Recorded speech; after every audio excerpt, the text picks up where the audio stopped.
রঙ্গমঞ্চে subscribe করে bell আইকনটিতে press করুন। এবার ঢাকার বড় পর্দায় একসঙ্গে দেখা যাবে কোয়েল মল্লিক ও শাকিব খানকে। ঢালিউডের অভিনয় করতে চলেছেন ওপার বাংলার জনপ্রিয় অভিনেত্রী কোয়েল মল্লিক।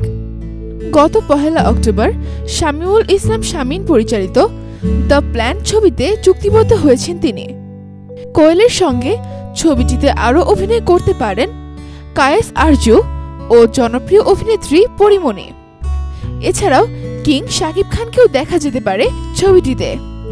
জানা যায় এ ছবির শুটিং শুরু হবে বাংলাদেশের বিভিন্ন লোকেশনে। পরিচালকের নিজের লেখা ভিন্ন গ্রহের একটি গল্পে দেখা যাবে কোয়েলকে। কোয়েলের সঙ্গে অন্য একটি গ্রহ থেকে পরিমণি আসেন পৃথিবীতে। পৃথিবী নিয়ে একটি পর্যবেক্ষণে আসেন তারা। পৃথিবীতে এসে কোয়েল প্রেমে পড়েন এক কম্পিউটার ইঞ্জিনিয়ারের। এদিকে পরিমণিরও একই অবস্থা। এমনই এক গল্পে এগিয়ে যাবে ছবিটি।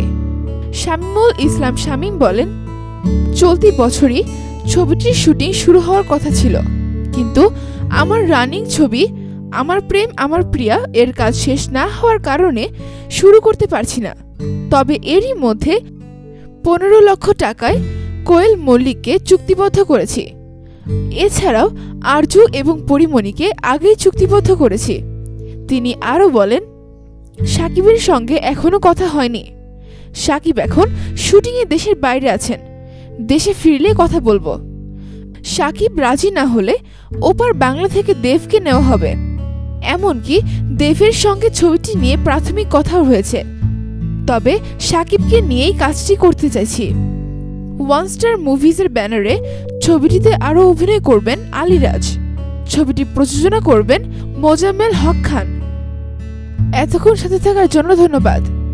প্রিয় বন্ধুরা, আপনাদের কি মনে হয় এই ছবিতে শাকিব খান নাকি দেব কে বেশি জনপ্রিয়তা পাবে? এ বিষয়ে আপনাদের মূল্যবান মতামত কমেন্ট করে আমাদের জানিয়ে দিন।